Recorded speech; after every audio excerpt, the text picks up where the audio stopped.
السلام عليكم، معكم عماد من تونس. أصدقائي، في هذا الفيديو سوف نقوم بتجربة دواء قيل في شأنه الكثير من الأقاويل عنه.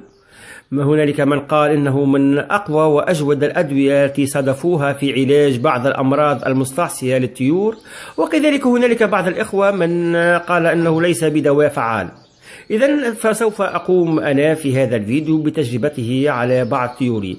هذا الدواء هو دواء بيترو كارديلو حسب ما هو موجود في النشرة الخاصة به. يعالج أمراض الكوكسيديا وأمراض الكبد والنقطة السوداء عند الفراخ وبعض الأمراض التنفسية والأمراض الأخرى. الآن سوف نبدأ بمشاهدة أولا طيوري المريضة. نشاهدها الآن منتفخة، لا تستطيع الطيران والحركة بسبب المرض الذي أصابها.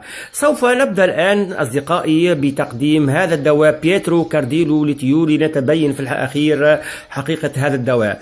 الآن أفتح العلبة الخاصة بالدواء، وأحضرت مشربية الماء، وضعت فيها ماء معدني، لا نضع فيها الماء الحنفية لأنه فيه الكلور وهذا يفسد الدواء.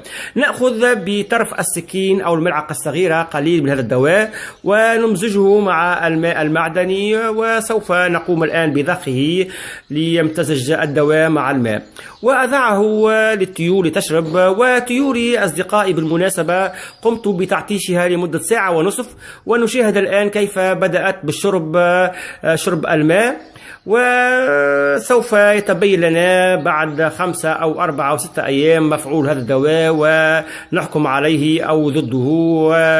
وتبقى هذه التجربة هي خاصة بي أصدقائي، سوف أقوم بمشاركتها معكم. نشاهد طيوري بدأت بشرب الماء مع الدواء، والآن سوف نشاهد بعد أيام مفعول هذا الدواء إن كان دواء فعال كما قلنا أم لا، ويكون هذا حد للأقاويل التي صادفت وتكون الحقيقة أمامنا.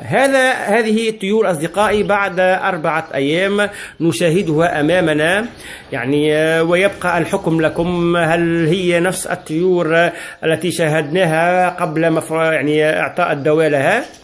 أنا حسب رأيي الطيور أصبحت تطير وتتحرك أقوى من قبل استعمال الدواء، ويبقى الحكم أصدقائي لكم. أنا لا أقول لكم استعملوه أم لا تستعملوه، الصورة أمامكم، هذه هي تجربتي الخاصة، ويبقى الحكم في تقديم هذا الدواء الذي قيل عنه الكثير، هل تستعملونه أم لا. وفي الأخير تحياتي لكم، أنا عماد العرفاوي، والسلام عليكم.